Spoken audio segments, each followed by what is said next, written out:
Hello and welcome back to Birds of BC. My name is Markus and today we're going to focus on something new than the birds of different environments, which we have focused on in my previous episodes.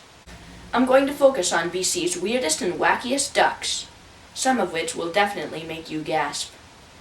And I can assure you this will be the best documentary ever. So, let's get quacking.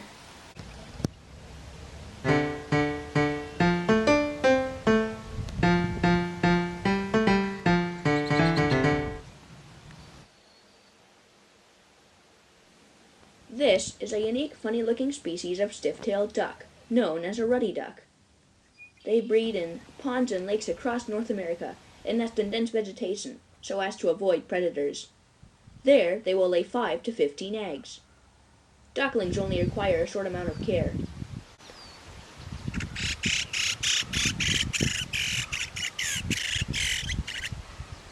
Well, that sure made those ruddy ducks perk up a bit.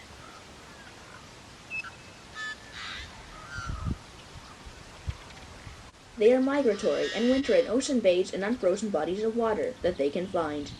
Ruddy ducks feed on aquatic insects and vegetation. In the breeding season, males are pretty comical and become quite crazy, as you can see. They beat their heads against the water to create bubbles, and will plump themselves up to their full size. While courting, they may even run across the water, making strange popping noises. The oldest known ruddy duck lived to be 13 years and 7 months old.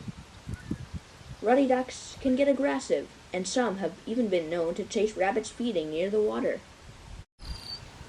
In my opinion, ruddy ducks are quite silly.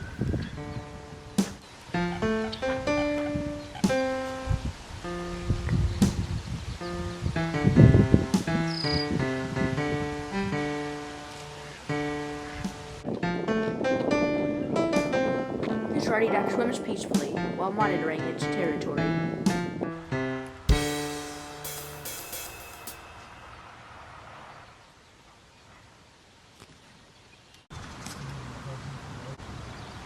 It's breeding season for these ruddy ducks.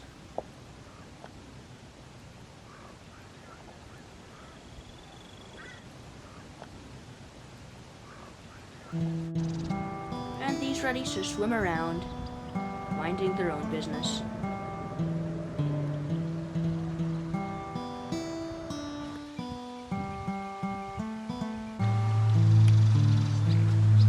Ruddy ducks lay the largest eggs relative to their body size than any other duck.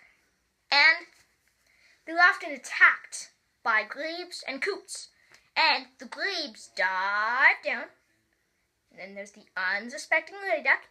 And they come up and attack it from beneath.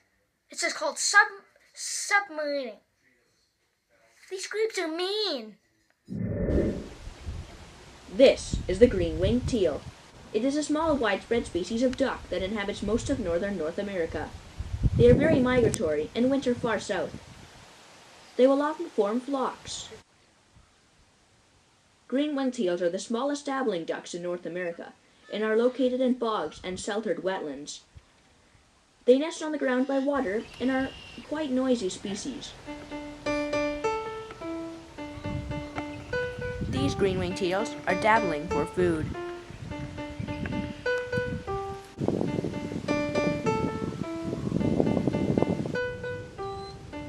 They will lay 5 to 16 eggs, and they fledge 34 to 35 days after hatching. Young teals have the fastest growth rate of all other ducks. Males will leave early on to somewhere safe to molt. They are the earliest spring migrants and are often seen right after the snow melts. They feed on aquatic vegetation and occasionally mollusks, insects, and crustaceans. They are often preyed upon by foxes, raccoons, skunks, and even birds such as magpies and crows.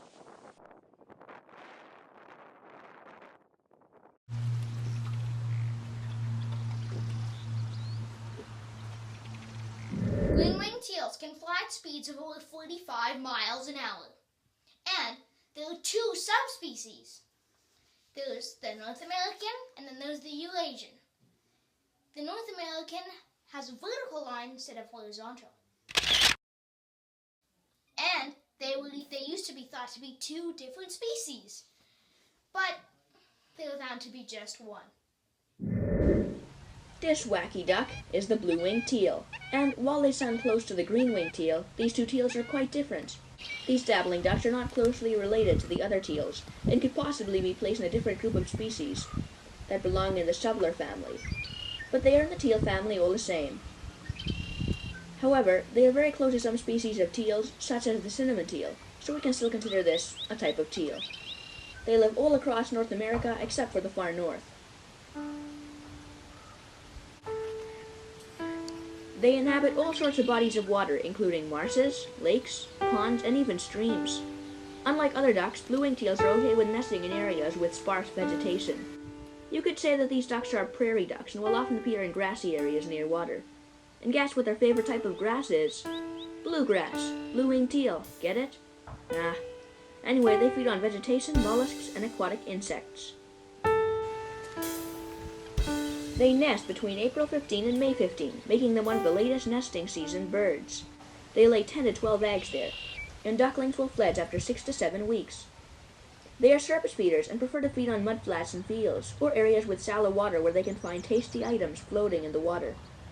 Half the nest failures of blue-winged teals were caused by carnivorous mammals, especially skunks. Their nest losses are often caused by crows and magpies.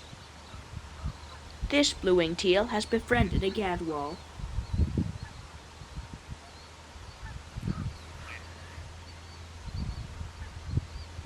Blue-winged teals can fly at speeds of up to 50 miles an hour.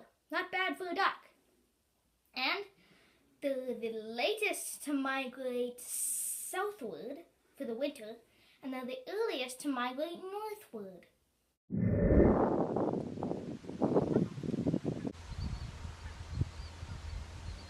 Cinnamon teals are a type of teal that definitely do have a cinnamon-colored plumage. They live in marshes and ponds and feed mostly on aquatic vegetation. But then, what duck doesn't? They are close cousins to the blue-winged teal and inhabit most of the western United States, along with extreme southwestern Canada. Obviously, BC.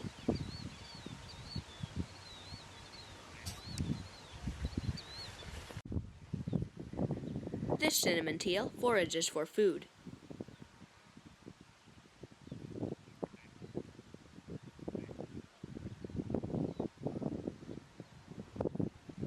They winter in northern South America in the Caribbean Sea.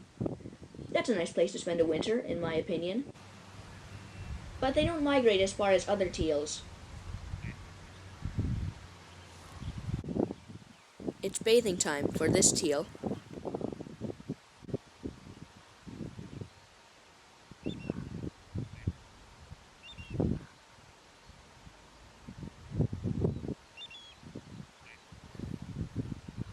Gotta scratch that itch.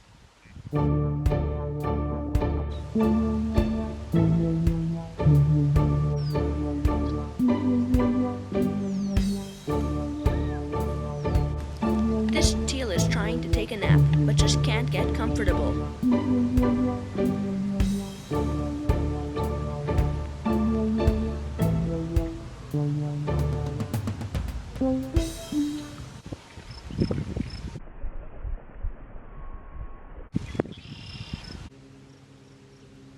They are smart and will build their nests under dead vegetation so that the eggs are completely concealed and the mother approaches them through tunnels in the vegetation.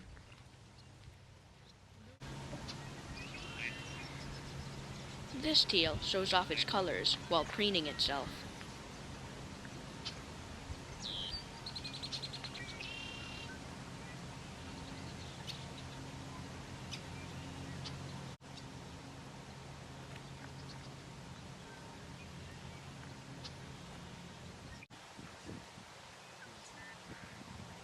Like the blue-winged teal, cinnamon teals can fly at speeds of also around 50 miles an hour. And they're the only North American duck to have breeding populations in North and South America. Well, see ya. I'm off to Brazil.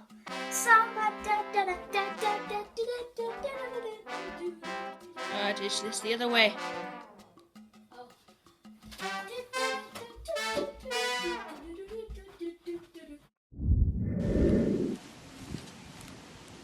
And now for the big finale bird, the weirdest and wackiest of ducks, the northern shoveler. As you can see, they have unusually large bills. These white-bread ducks are found in Europe, Africa, Asia, and of course, the Americas. These species are quite unmistakable, and they feed by dabbling for aquatic vegetation by swinging their bills from side to side, and using their unique bills to strain food from the water.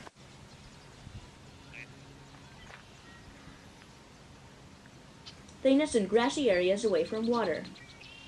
There, they will lay about 9 eggs. They are territorial during the breeding season and are not to be messed with. As you can see, these ducks eat lots.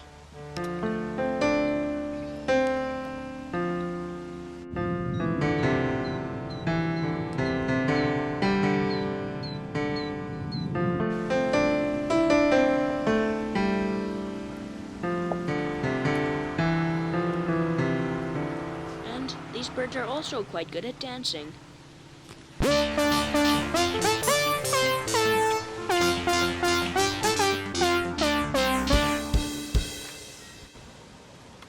They often forage for invertebrates, and this is why their bills come in handy. The bills are equipped with lamellae, which are small comb-like structures that act like kitchen sieves, skimming crustaceans and plankton from the water, along with other good stuff, sort of like a baleen whale. This allows them to have a slight advantage over other ducks, and they don't have to compete for food resources. You could think of these ducks being almost more carnivorous, and more into the invertebrates than the vegetation, which is not something you hear very often for ducks.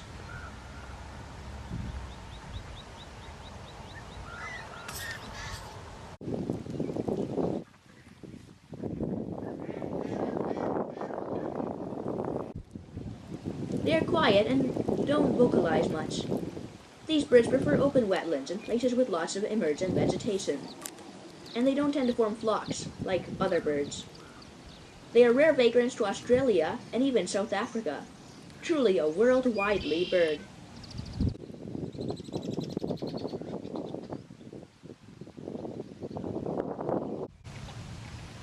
These subtlers have seemed to fix themselves a game of tag.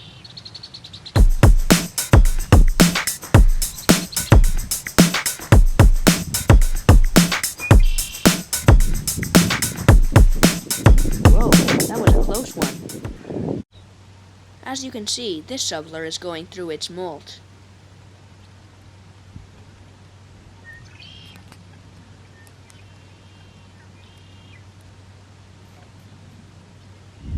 Northern shufflers can fly at speeds of up to 53 miles an hour and use the gut clench.